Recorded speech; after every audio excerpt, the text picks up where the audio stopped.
ಇವತ್ತು ನೀವುಗಳು ಇಷ್ಟು ಜನ ಸೇರಿದ್ದೀರ, ಅದು ಕೂಡ ಅದರಿಂದಾನೆ, ಅವನ ಪ್ರೀತಿಯಿಂದಾನೆ. ಯಾಕಂದರೆ ಪ್ರತಿಯೊಂದು ಊರಲ್ಲೂ ಕೂಡ, ಈಗ ಹಂಪಿ ಆಗಿರ್ಬೋದು, ಮೈಸೂರು ಆಗಿರ್ಬೋದು, ಖಂಡಿತ ಒಂದಲ್ಲ ಒಂದು ಈ ಥರ ಸಡಗರ ಸಂಭ್ರಮ ನಡೀತಾನೆ ಇರುತ್ತೆ. ಈಗ ಮೈಸೂರು ದಸರಾ ತಗೊಳ್ರಿ, ಇಲ್ಲಿ ಹಂಪಿ ಉತ್ಸವ ತಗೊಳ್ಳಿ, ಇಲ್ಲ ಉತ್ತರ ಕರ್ನಾಟಕದ ಇನ್ನು ಯಾವುದೇ ಭಾಗದ ತಗೊಳ್ಳಿ, ಪ್ರತಿಯೊಂದು ಕಡೆ ಏನೋ ಒಂದು ಉತ್ಸವ ನಡೀತಾ ಇರುತ್ತೆ. ಅದು ಯಾವತ್ತೂ ಕೂಡ ಆ ರಾಜ್ಯ ಆಳ್ದಂಥವ್ರ ಮೇಲೇ ಇರುತ್ತೆ, ಆ ಸುತ್ತೂನೇ ಇರುತ್ತೆ. ಸೊ ಆದ್ದರಿಂದ ನಾವಿಲ್ಲಿಗೆ ಸೇರಿರೋದಕ್ಕೂ ಕೂಡ ಬಲವಾದ ಒಂದು ಕಾರಣ ಇದೆ.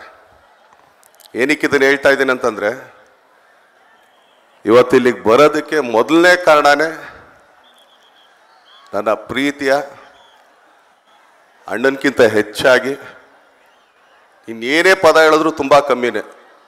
ನೀವೆಲ್ಲ ಆ್ಯಕ್ಚುಲಿ ಪ್ರೀತಿಯಿಂದ ನಮ್ಮನ್ನ ಬಾಸ್ ಅಂತೀರಾ, ನಾವು ಅವ್ರನ್ನ ಬೈ ಅಂತ ಹೇಳ್ತೀವಿ. ಅದು ನಮ್ಮ ಸಮೀರ್ ಬೈಗೆ ಹೋಗ್ಬೇಕು ಅಂತ ಹೇಳ್ತೀನಿ. ಏನಕ್ಕೆ ಅಂತಂದರೆ, ಇದು ಹೇಳ್ತೀನಿ ಕೇಳ್ರಿ, ಏನಕ್ಕೆ ಅಂತಂದರೆ ಯಾರ ಹತ್ರ ಅಷ್ಟು ಬೇಗ ನಾನು ಸೋಲಲ್ಲ, ತುಂಬ ಕ್ಯಾಲ್ಕುಲೇಟ್ ಮಾಡ್ತೀನಿ ನಾನು. ಆ್ಯಕ್ಚುಲಿ ಒಳಗಡೆ ಬರ್ತಾ ಬೇಡಪ್ಪ ನೀವು ಅಲ್ಲೇ ಇರಿ, ನಾವೆಲ್ಲೇ ಇರ್ತೀವಿ, ಬೇಡವೇ ಬೇಡ. ಯಾಕೆಂದರೆ ಆಗಲ್ವಲ್ಲ, ಯಾಕಂದರೆ ನಮ್ದು ಏಕ್ ಮಾಡಿ ದೋತು ಕೂಡ ಅಲ್ಲೇ ಹೇಳ್ಬಿಟ್ಟು ಅಲ್ಲೇ ಹೋಗ್ಬಿಟ್ಟಿರ್ತೀವಿ ನಾವು. ಸಿಗ್ತೀನಿ, ಓಕೆ ಈ ಡೌ ಆಡೋಕೆ ನಮಗೆ ಬರಲ್ಲ. ಇಷ್ಟ ಆದರೆ ತುಂಬ ಇಷ್ಟದಿಂದ ಹೇಳ್ತೀವಿ, ಕಷ್ಟ ಆದರೆ ಅಪ್ಪ ಅಲ್ಲೇ ಇದ್ಬಿಡಪ್ಪ ನಾನು ಇಲ್ಲೇ ಇದ್ಬಿಡ್ತೀನಿ ಅಂತ ಹೇಳ್ತೀನಿ. ಏನಕ್ಕೆ ಅವ್ರ ಮೇಲೆ ಅಷ್ಟೊಂದು ಪ್ರೀತಿ ನಾನು ತೋರಿಸ್ತೀನಿ ಅಂತಂದರೆ, ಇವತ್ತವರೆಗೂ ಒಂದೇ ಒಂದು ದಿನ ತನಗೋಸ್ಕರ ಯಾವುದೇ ಕಾರಣಕ್ಕೂ ಯಾವುದೇ ಒಂದು ಫಂಕ್ಷನ್ಗೂ ಕರೆದಿಲ್ಲ ಅವರು. ಇದು ಹೇಳ್ಬೇಕು ನಾನು, ಆ್ಯಕ್ಚುಲಿ ಇವತ್ತು ಪಬ್ಲಿಕಲ್ಲಿ ಹೇಳ್ಬೇಕಿದ್ದೀನ.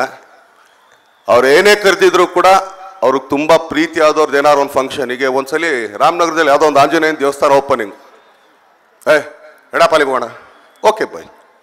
ಇಲ್ಲೇನೋ ಫಂಕ್ಷನ್ ನಡಿಯಲ್ಲಿ ಹೋಗೋಣ, ಓಕೆ ಬಾಯ್. ಇದೇ ಅವ್ರು ಎಲೆಕ್ಷನ್ ಬಂದಾಗ ಕೇಳಿದೆ, ಬೈ ಏನಾದ್ರು ಬೇಕಾ, ನಾವೇನಾದ್ರು ಬರೋಣ ಹಳ್ಳಿ ಸೇವೆಗೆ ಅಂದರೆ, ಏನೂ ಬರಬೇಡ ಅಂದರು. ಅವತ್ತೇ ಗೊತ್ತಾಗೋಯ್ತು, ಯಾಕಂದರೆ ಅವ್ರು ಅದಕ್ಕೆಲ್ಲ ನನ್ನ ಜೊತೆಗೆ ಇಲ್ವೇ ಇಲ್ಲ ಅಂತೇಳಿ.